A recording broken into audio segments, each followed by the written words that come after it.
Le magasin de jouets. Essai d'autobiographie. Je suis née à Eupen le 6 mars 1950 dans l'hôpital de la Ufangas. Cette partie plus ancienne du bâtiment, construite en briques rouges et comprenant entre autres la maternité, n'existe plus aujourd'hui, ayant été remplacée par un bâtiment plus moderne et probablement plus adapté aux technologies actuelles. J'ai eu l'occasion de revoir de vieilles photos prises à l'intérieur de l'ancienne maternité. Elles m'ont fait l'effet de vieux chromos du début du siècle.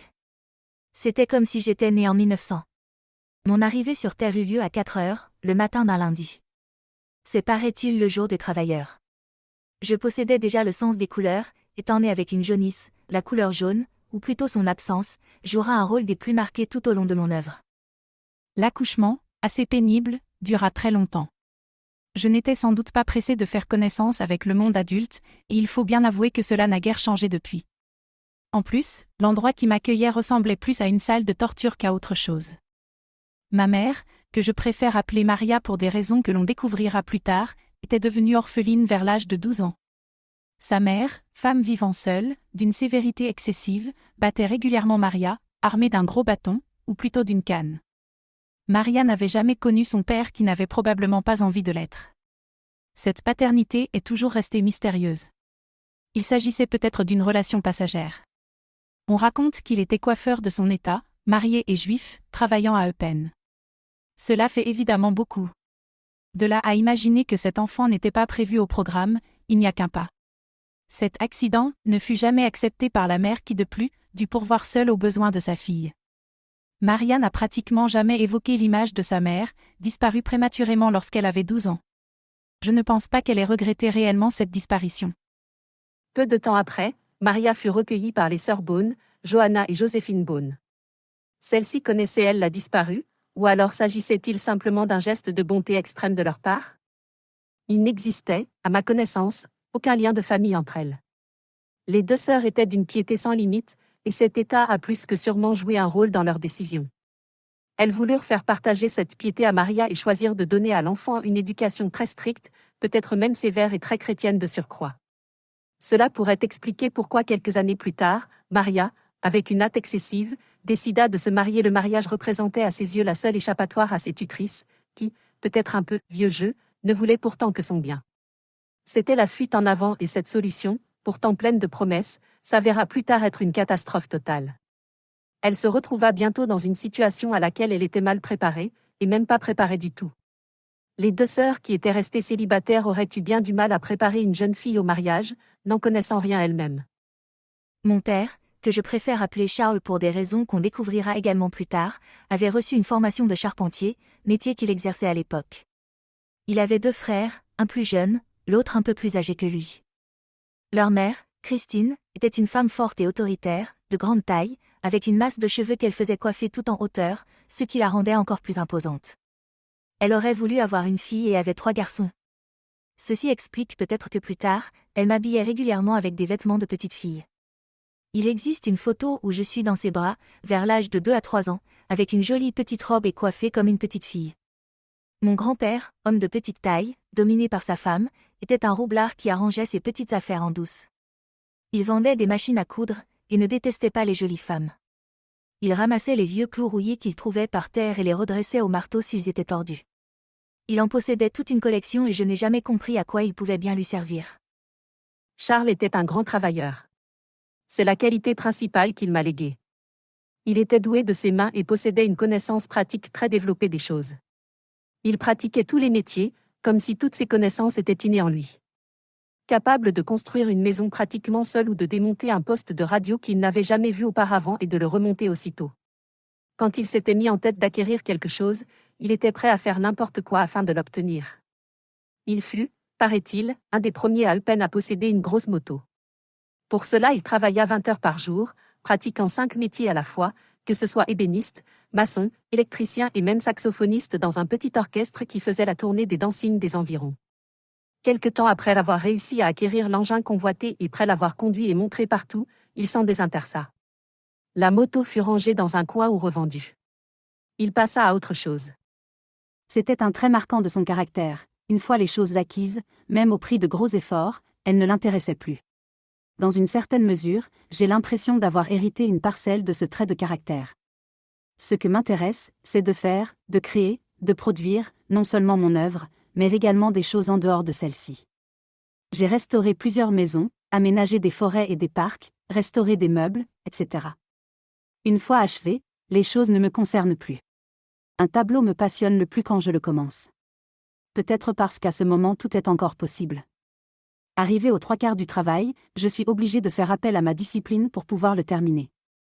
Je me préoccupe déjà du suivant et je regarde à peine l'œuvre que je viens de terminer. Parfois, après plusieurs années, en revoyant certaines choses que je n'ai plus vues depuis longtemps, elles m'intéressent à nouveau. C'est comme s'il s'agissait de l'œuvre de quelqu'un d'autre.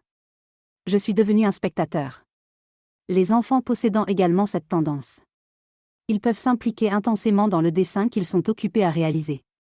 Une fois achevé, le dessin disparaît dans un coin et ne les intéresse plus. Ils jouent alors avec le train électrique ou avec autre chose et iront jusqu'à oublier l'existence même de leur dessin. Il y avait une différence capitale entre Charles et moi, il était volage et inconstant dans ses intérêts alors que moi, je poursuis le même but depuis 35 ans. Je m'intéresse à moins en moins de choses. J'approfondis ce qui me paraît essentiel, avec de plus en plus d'intensité. C'est comme si je n'avais plus suffisamment de réserve d'énergie pour tout le reste. Un peu comme Morandi qui sans plus jamais quitter sa petite chambre, repeignait inlassablement les mêmes flacons et les mêmes bouteilles pendant des années. Maintenant que nous sommes tous nés, nous pouvons commencer notre série impressionnante de déménagements. Nous partîmes habiter à Sarlespa pour une période assez courte. Du reste, nous n'habitions jamais longtemps quelque part. J'ai évidemment très peu de souvenirs de cette période vu l'âge que j'avais à l'époque. L'endroit s'appelait la Sapinière et était situé en pleine nature, au milieu des arbres. Il y avait le chien Duc que j'aimais beaucoup.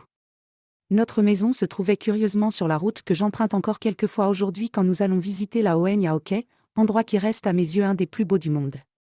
Allez savoir pourquoi. Ce qui m'étonne, c'est qu'au dire des gens qui m'ont connu à l'époque, mon berceau se trouvait déjà au premier étage de la Kirchstrasse 11. Je me trouvais donc curieusement à 2 endroits en même temps. Étais-je déjà de trop ?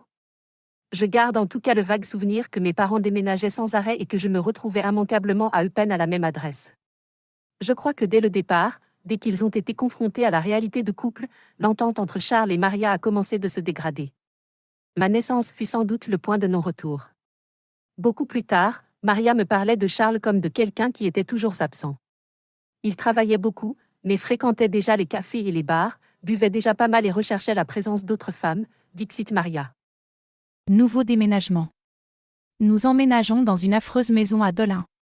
Une bâtisse sans vie, en briques rouges industrielles, entourée d'un capharnaüm indescriptible, des objets brisés, des pièces de voiture, des portes cassées, le tout très sale. À l'arrière un mur de rochers, à l'avant la grande route, qui devait être l'ancienne route qui relie Verviers à Eupen, elle-même bordée par la Vesdre. La maison était partagée en 2 parties. J'ai le souvenir pénible de voisins assez violents. Le père, qui devait être camionneur de son état, battait son fils à coups de ceinture. Je ne me souviens plus de l'âge de ce garçon. Ces images choquantes sont restées présentes dans mon esprit pendant une période très longue. C'était probablement une des premières fois où je fus confrontée à la violence sur des enfants. Curieusement, c'est la seule forme de violence à laquelle je réagis encore aujourd'hui, et cette réaction peut être extrême. Un beau jour, égaré au milieu de toute cette saleté, je reçus ma première boîte d'aquarelle pour enfants. Je n'ai pas la moindre idée d'où elle venait. Sans doute déjà de Johanna, mais je n'en suis pas sûre. La légende raconte qu'à l'âge de 9 mois, j'aurais dessiné dans mon berceau un sapin de Noël vert avec des boules de toutes les couleurs. Je n'ai jamais pu déterminer si cette histoire était vraie, mais certaines personnes la prétendaient absolument véridique. Et personnellement, je la trouve très jolie. Pour en revenir à ma première boîte d'aquarelle, en fait de chef-d'œuvre, je me suis appliquée à repeindre la bordure du trottoir de toutes les couleurs. Je trouvais cet endroit à ce point sinistre, tellement triste et gris que cela peut expliquer le geste. Ce fut ma première œuvre conceptuelle avant la lettre. Il s'agit d'une histoire amusante, mais qui pourrait faire réfléchir certains conservateurs obtus qui ne connaissent et ne jurent que par l'art conceptuel. La réaction de mon entourage à la vue de cette première œuvre peut s'imaginer facilement. On déclara que je n'étais pas très douée pour l'emploi des couleurs et que c'était de l'argent gaspillé. L'affaire était entendue. Je n'ai pas d'autres souvenirs de cet endroit sinistre. Bien plus claires sont les images que je garde du premier étage de la Kirchstrasse. Nous ne sommes pas restés longtemps à Dolin. Peu de temps après, l'atmosphère entre Charles et Maria se dégrada davantage. Maria, en m'emportant dans ses bagages, parti travailler dans une famille habitant Pépinster. Je me retrouvais donc, une fois de plus, dans un endroit inconnu, entouré de gens que je ne connaissais pas. Je commençais à en avoir l'habitude. Il se trouve pourtant, d'après les souvenirs lointains qui me restent, qu'il s'agissait d'une époque assez heureuse de ma petite enfance. Cette famille, qui s'avéra être sympathique par la suite, se composait d'un père et de ses 2 fils, un peu comme dans les contes de Grimm. La mère, coloquée dans un hôpital psychiatrique par son mari, homme autoritaire à l'extrême, y était décédée quelque temps après, dans des circonstances mystérieuses dont il était à bout de parler. On verra par la suite que cet épisode laissa bien des traces.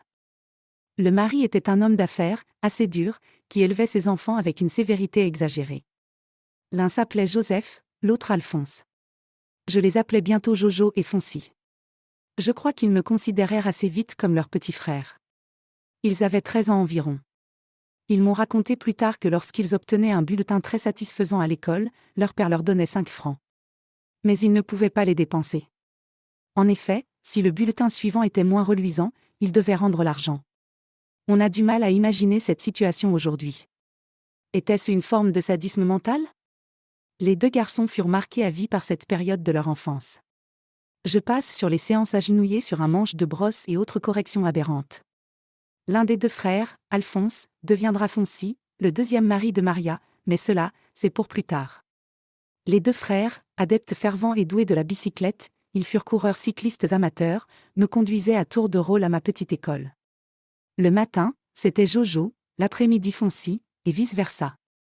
Sur le trajet de l'école, nous devions passer inévitablement, au grand regret des frères, devant la baraque du marchand de crème glacée qui savait évidemment pourquoi il avait choisi cet emplacement.